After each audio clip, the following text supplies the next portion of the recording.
Bienvenue dans ce nouveau Face aux électeurs. Les quotidiens du groupe EDRA sont engagés dans la campagne présidentielle en traitant les questions de fond et en faisant vivre le débat à travers un dispositif exceptionnel basé sur un panel de grands témoins issus de toute la partie est de la France.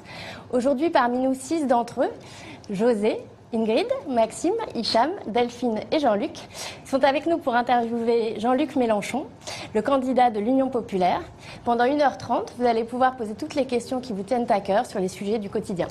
Alors, le premier thème abordé, c'est un thème central de cette campagne qui est la question du pouvoir d'achat. C'est Ingrid qui va vous poser cette question. Ingrid, est-ce que vous pouvez vous présenter avant de la poser à M. Mélenchon ? Bonjour. Bonjour. Donc, je m'appelle Ingrid, je viens de la Drôme. Je suis enseignante à Valence, en collège REP. Voilà. Très bien. Donc, pour la première question, dans votre programme, vous proposez d'augmenter les salaires, d'offrir un emploi stable à chacun, de rétablir une assurance chômage protectrice et de garantir une retraite digne. Mais dites-moi, dans quel chapeau de magicien trouvez-vous tout l'argent pour financer cela ?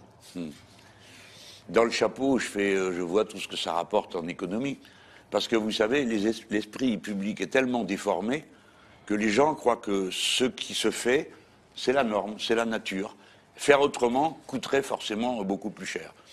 Si vous prenez l'exemple de la retraite, puisque vous l'avez évoqué, à 60 ans, quand on est passé de 60 à 62, ça a coûté 1,5 milliard par an. Si on passe de 62 à 65, ça coûtera, c'est pas moi qui le dis, c'est le truc qui s'occupe de ça, là, excusez-moi, les abréviations de toutes sortes, qui s'occupent, le corps, voilà. Alors eux, ils disent, ça va coûter 4,5 milliards. Je vous jure que depuis que je fais campagne, pas une fois quelqu'un m'a dit, dites voir Mélenchon, qu'est-ce que vous comptez faire avec les 4,5 milliards qu'on va économiser. Alors, je prends ces exemples, je ne vais pas vous saouler avec la totalité des cas que je pourrais prendre comme ça, mais c'est pareil, par exemple, pour le coût de la prévention en matière de santé.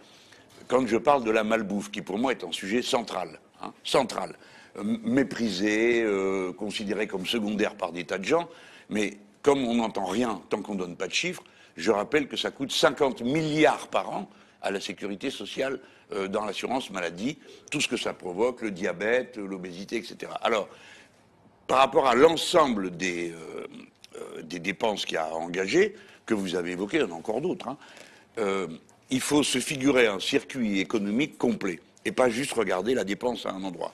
Quand vous faites le total de tout ce qu'on va dépenser en plein pot, genre à la fin du quinquennat, c'est 250 milliards. C'est beaucoup d'argent.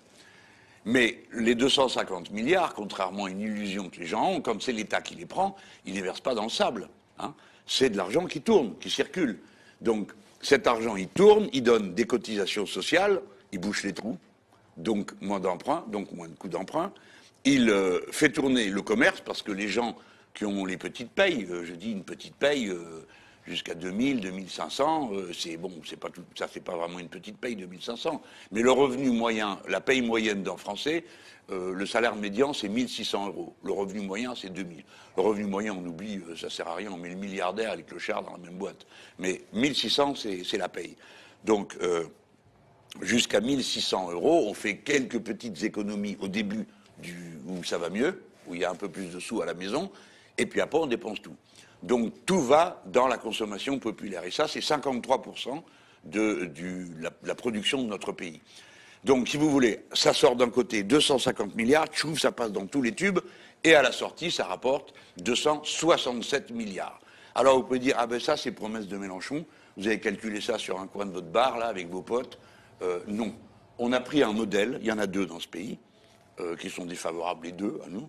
Le modèle de Bercy, alors dès qu'on parle d'impôts, ils tombent raides. Et le modèle Banque de France, c'est marrant, c'est l'inverse. C'est quand on parle de dette que ça les rend malades. Et le plus dur est la Banque de France. Donc moi, j'ai demandé qu'on prenne le plus dur. Pour qu'on voit, on pourrait parfaitement dire, à la fin, ça se termine par un déficit. Qu'est-ce qu'on en a à faire si on vit mieux tous ? Si nos gosses sont mieux éduqués, qu'on est mieux soignés, la vie se débrouillera avec les déficits. Et non, en fait, ça rapporte. Donc, je vous le dis en tout calcul mathématique. Maintenant, j'ai assez d'expérience de la vie pour savoir qu'entre quelque chose que vous prévoyez et ce qui se réalise, il se passe souvent des choses qui ne sont pas prévues. Par exemple, personne n'avait prévu qu'il y aurait la Covid-19, qui a complètement effondré toutes les économies.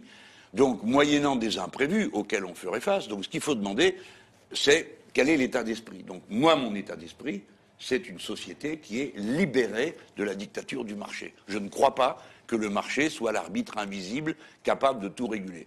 Je crois que il faut y mettre beaucoup de raison humaine, beaucoup de calculs, de planification, de réflexion, et pas toujours au poste de commande, combien ça va rapporter à quelques-uns. Donc, moyennant ça, je suis le partisan d'une économie mixte. Il y a un secteur public et il y a un secteur privé. Je ne propose pas tout nationaliser. C'est souvent la caricature qu'on fait des hommes comme moi. C'est pas mon cas. Je ne propose pas tout nationaliser. Mais les secteurs clés, oui. Le médicament, que pourrais-je dire, l'énergie. Bon, maintenant, tout le monde comprend pourquoi. Mais il y a encore 8 mois, je parlais de l'énergie, bon, je voyais bien que ça saoulait, quoi. On me disait, bon, oui, d'accord. Non, ça a une importance concrète. Si on continue comme on est là, je termine là-dessus. C'est pas tout à fait votre question, pardon, mais pendant que j'y suis. Bon, si on continue à laisser les prix dériver sur l'essence et l'énergie, ce qu'il reste de réseau industriel dans notre pays menace de s'effondrer. Parce que c'est un réseau de production, des productions moyennes, et leur avantage comparatif, c'était le bon prix de l'énergie. Bon, c'est pour vous dire qu'on marche un peu sur le bord du toit pour beaucoup de sujets dans la vie du pays. Bon, il y a des sous à engager, par exemple, dans la médecine. Il faut à tout prix qu'on augmente le nombre de places en fac de médecine si on veut avoir des to-be. Attends, il faut qu'on change le cursus. Ceux que vous mettez là-dedans, vous ne pouvez pas leur dire « Allez les petits au boulot ». Bon, non, il faut aussi qu'ils aient une allocation d'études qui leur permette d'aller au bout. Sinon, vous n'avez jamais un enfant des milieux populaires qui va dans la nouvelle fac de médecine. C'est arrivé dans ma famille, l'école préparatoire, ça coûte trop cher. Bon, donc on a besoin de ça. On va faire des centres de santé, on aura donc des salariés. Mais est-ce que les gens réalisent où on en est? Non, ils ne réalisent pas. 13 départements sans gynécologue, ça vous dit quelque chose? 13 départements sans gynécologue. On va aborder cette question un petit peu plus tard, Ouais. parce qu'Ingrid, ça Non, mais c'est répond à parce votre que... question, c'est bon? Excusez-moi, mais Merci comme beaucoup. on a une question aussi